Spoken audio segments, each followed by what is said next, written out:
नमस्कार। स्वागत है आपका न्यूज़ लॉन्चर पे। मैं हूँ अशोक वानखेड़े, लेकर आया हूँ आपका अपना कार्यक्रम द एक्स-रे। आप चिंता ना करें, योगी जी तीसरे टर्म में भी उत्तर प्रदेश के मुख्यमंत्री बने रहेंगे। ये वक्तव्य अमित शाह जी का था। योगी जी, अमित शाह और तीसरा टर्म, ये 3 चीज़ों ने मुझे मजबूर किया कि मुझे एक्स-रे के नीचे देखो कि ये इसके मायने क्या है। जब मैंने एक्स-रे से देखा, तो जो मुझे दिखा वो आपके सामने प्रस्तुत है। दरअसल वक़्त संशोधन बिल का डिस्कशन लोकसभा और राज्यसभा में हुआ। कई मुखौटे उतर गए, कई असली चेहरे सामने आए। सरकार के पास आंकड़े थे, तो दोनों सदनों में बिल पास हो गया। राष्ट्रपति के पास जाएगा और उसके बाद कानून बनेगा। लेकिन इसी दौरान जब अमित शाह बोल रहे थे इस बिल पर, तब उन्हें बीच में टोका अखिलेश यादव ने और कहा कुछ योगी जी पे भी बोल दीजिए। अखिलेश यादव की मनीषा योगी जी पे बोल दीजिए वो इसलिए था क्योंकि वर्तमान में भारतीय जनता पार्टी में हिंदुत्व की और कड़वे हिंदुत्व की ध्वजा एक ही इंसान के हाथ में है, वो है मुख्यमंत्री उत्तर प्रदेश योगी आदित्यनाथ। उसके पीछे-पीछे ध्वजा लेके दौड़ ज़रूर रहे हैं आसाम के मुख्यमंत्री हेमंत बिस्व शर्मा, लेकिन उन्हें अभी समय लगेगा योगी जी के बराबर खड़े होने में। और इसी के चलते जब कोई कड़वा हिंदुत्व और उग्र हिंदुत्व की बात करेगा, तो उसमें मुस्लिम समाज का विरोध सबसे प्रथम आता है। मुस्लिम समाज के विरोध के बुनियाद पे ही उग्र हिंदुत्व का जन्म होता है।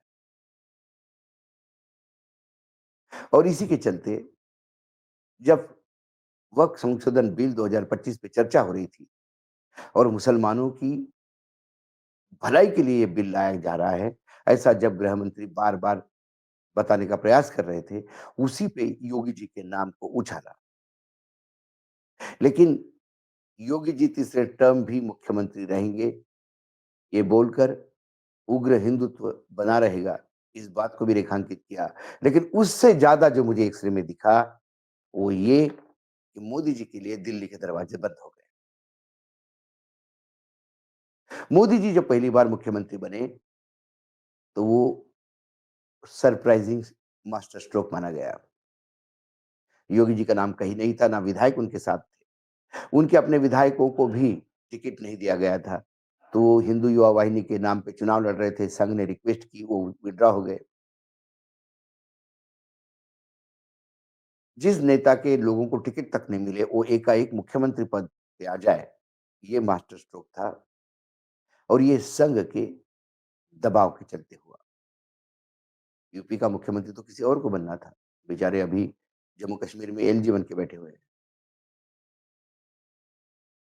तो योगी जब पहले टर्म आए, तो योगी जी को ये समझ में आ गया कि सबके विरोध के बावजूद, दिल्ली के विरोध के बावजूद यदि मैं मुख्यमंत्री बना, तो मैं दिल्ली के चरणों में नहीं बैठना चाहिए।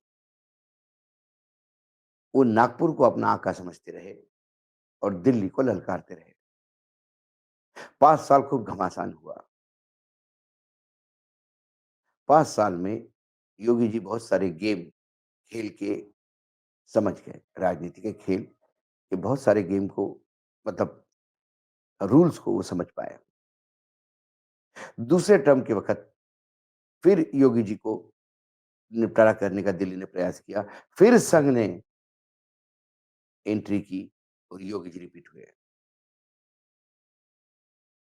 लेकिन दिल्ली और लखनऊ के बीच का घमासान चलता रहा। उधर तीसरा टर्म प्रधानमंत्री को मिलने के बाद अब मोदी के तीसरे टर्म के बाद उनकी उम्र 75 हो की और बढ़ना और फिर दिल्ली में मोदी जी के बाद कौन? इस लड़ाई में योगी जी प्रमुखता से उतरे। योगी जी को लगातार उनके आस-पास जितने भी अधिकारी हैं या उग्र हिंदुत्व वाले जो लोग हैं, वो पीएम इन वेटिंग मानने लगे। लेकिन उनकी दिल्ली के साथ की लड़ाई और उत्तर प्रदेश का कुशासन, इसको लेकर लगातार अखिलेश यादव समाजवादी पार्टी के सुप्रीमो उन्हें आउटगोइंग मुख्यमंत्री बोलने लगे। खासकर औरंगजेब के इश्यू पर जब रामलीला सुमन ने कुछ वक्तव्य दिया और उसके खिलाफ करनी सेना ने उनके घर पे हमला बोल दिया, तो अखिलेश यादव ने कहा कि मुख्यमंत्री उस क्षेत्र में होते हुए भी एक सांसद सुरक्षित नहीं है। तो ये आउटगोइंग सीएम का अब तो अधिकारियों ने भी सुनना बंद कर दिया। ऐसे कई चीजें हैं। लोकसभा का चुनाव हुआ। लोकसभा के चुनाव में योगी जी के कहने के बावजूद दिल्ली ने अपने मन के हिसाब से टिकट बांटे। हश्र वही हुआ। पार्टी बुरी तरह से हार गई। समाजवादी पार्टी नंबर 1 बनी। इसके चलते ये ठिकरा योगी जी के सर पे फोड़ने का प्रयास किया। खूब जद्दोजहद हुई, लेकिन योगी जी टस से मस नहीं हुए। उन्होंने पूरा कच्चा चिट्ठा ही खोल दिया कि वो क्या चाहते थे और दिल्ली ने कैसा खुद को ही बर्बाद कर दिया और 240 पे अटक गए। दूसरी तरफ जब उपचुनाव हुए, तो दिल्ली ने उपचुनाव का चैलेंज योगी जी को दिया और योगी जी ने वो चैलेंज स्वीकार करते हुए साम, दंड, भेद सारे जितने भी हो सकते हैं, तीर कमान से चलाकर उपचुनाव में भारी जीत हासिल कर ये दिखा दिया, कि यदि मैं चाहूँ तो जितवा भी सकता हूँ और मैं चाहूँ तो हरवा भी सकता हूँ। मेरे हिसाब से चलोगे तो जीत जाओगे, अपना लादोगे तो हार जाओगे। दूसरी तरफ दिल्ली में भी कहीं न कहीं 2 जो बड़े नेता हैं, उनके बीच में लगातार 36 का आंकड़ा कहीं न कहीं वो भी दिखाई दिया। इसी को लेकर अखिलेश यादव ने इसी चर्चा के दौरान ये भी तंज कसा कि प्रधानमंत्री नागपुर क्या एक्सटेंशन लेने गए थे, उम्र के 75 साल बाद भी? क्या उन्हें एक्सटेंशन मिला? ये बात कहीं न कहीं इस बात का इंडिकेशन है कि भारतीय जनता पार्टी अभी तक अपना अध्यक्ष तय नहीं कर पाई। वो भी दिल्ली और नागपुर के बीच की खींचतान है। ये तमाम चीज़ें मीडिया में हैं, पब्लिक डोमेन में हैं और इसके चलते लगातार मोदी वर्सेस अमित शाह वर्सेस योगी, इस प्रारूप के छोटी-छोटी लड़ाइयाँ हर जगह चर्चा हो रही थी। लेकिन आज अमित शाह जी ने सदन में ये जब कहा कि उनको तीसरा टर्म दिया जाएगा, इसके मायने ये है कि दिल्ली की गद्दी के लिए जो आस लगाए बैठे थे योगी, उन पे पानी फिर गया। योगी जी ने एक पॉडकास्ट में ये भी कहा था कि दूसरे टर्म के बाद वो चुनाव नहीं लड़ेंगे, मतलब मुख्यमंत्री नहीं बनेंगे। बहुत सारे लोग हैं, काबिल लोग, उनमें से कोई बनेंगे। तो योगी जी के पास मुख्यमंत्री पद नहीं, तो फिर दिल्ली का रास्ता खुला था। उनके मायने ही थे कि अब वो बड़े रोल के लिए तैयार है, 2 बार मुख्यमंत्री रह चुके हैं देश के सबसे बड़े सूबे के और वैसे भी कहते हैं कि दिल्ली की चाबी उत्तर प्रदेश से ही मिलती है। यही प्रधानमंत्री गुजरात छोड़ के उत्तर प्रदेश चुनाव लड़ने नहीं आए। उन्हें पता था कि उत्तर प्रदेश का ठप्पा लगना ज़रूरी है, तभी वो प्रधानमंत्री बनने की राह आसान हो जाएगी। योगी तो स्वयं वहीं पे है। तो योगी का दरवाज़ा यदि दिल्ली का बंद हो जाता है और योगी तीसरे टर्म खुद नहीं बनना चाहते, तो फिर उनकी गाड़ी का डायरेक्शन उन्हें गोरखपुर की तरफ ले जाना होगा, दिल्ली के बजाय। कम से कम अमित शाह का वक्तव्य तो ये बताता है। तो ये अमित शाह ने योगी जी की प्रशंसा नहीं की। योगी जी बहुत काबिल है इसलिए तीसरा टर्म नहीं दिया।